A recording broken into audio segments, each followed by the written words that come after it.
Business Skills 360, the podcast that looks at the other side of business English. Hello, and welcome back to the Skills 360 podcast. I'm your host, Tim Simmons, and today we're going to continue our look at strategic planning. How often do you ask yourself why your company exists? I mean, it exists to make money, of course. But there's more to it than just that. What is your company's vision? Is it to be the most innovative footwear designer in the world?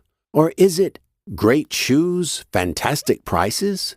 Or is it to bring inspiration and innovation to every athlete in the world? These are all examples of vision statements. And a good vision statement is the cornerstone of a good strategic plan. In our last lesson, we looked at how to better understand our company, its position, and its operating environment. With this understanding, we can move on to build a strong strategic plan that will inspire, motivate, and help to focus the company's precious resources and energy on the things that matter most.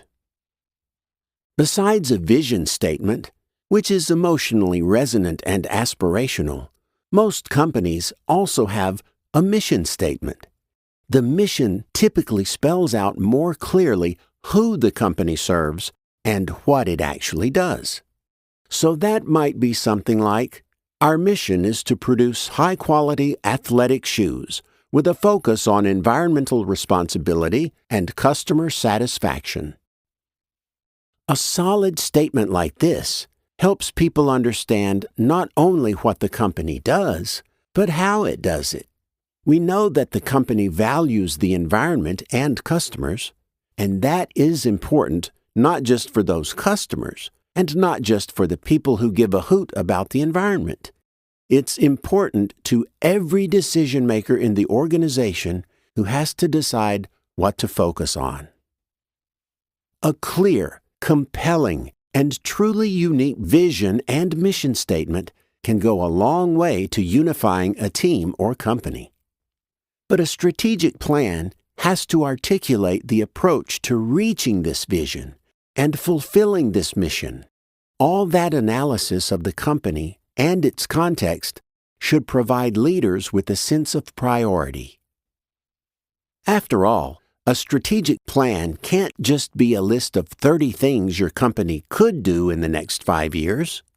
Real strategic planning means taking that list, making tough decisions, and accepting tough trade-offs. So the question is not what could we do, but what must we do? Which of those 30 things are the best bets or the most impactful strategies? Where companies go wrong is focusing on what is familiar instead of what matters.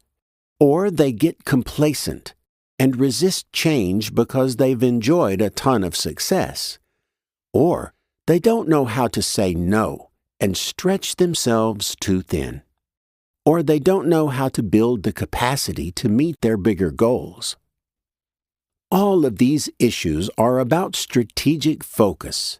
And gaining strategic focus requires us to ask questions like, which investments will open up new opportunities? And what is our primary approach to growth?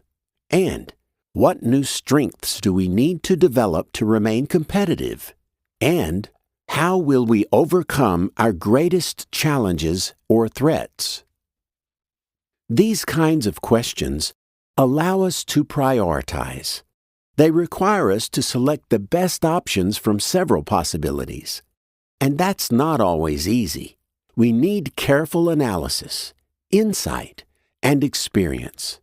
Strategic thinking involves learning lessons from the past without being limited by the past. It means understanding how the market is changing, and it means accepting that you can't have it all. With a clear sense of priority and focus, And with confident strategies designed to move toward our vision of the future, we can create an effective strategic plan. It's a plan that provides the framework for all other planning. Each department should be creating their own plan for how they'll help achieve the goals in the strategic plan. And if those goals are measurable, then everyone will know if the company is making progress toward its vision. These measurables are about more than just understanding our success. It's about driving that success. As they say, we work toward what we measure. So if the goal is to double the company's geographic reach, and if you reward people for moving toward that goal, then they'll figure out how to make it happen. In this way, a strategic plan can be the single most useful document in the entire organization. If leadership uses this plan to steer decisions and direct resources, then the entire organization will move in the same direction. And that's critical for success in such a dynamic and volatile competitive environment. Only with smart goals and a strong sense of priorities will we fulfill the mission and get closer to that inspiring vision. That's all for today. If you'd like to test yourself on what we've just covered, have a look at the businessenglishpod.com website. There, you'll find a quiz about today's show, as well as a PDF transcript.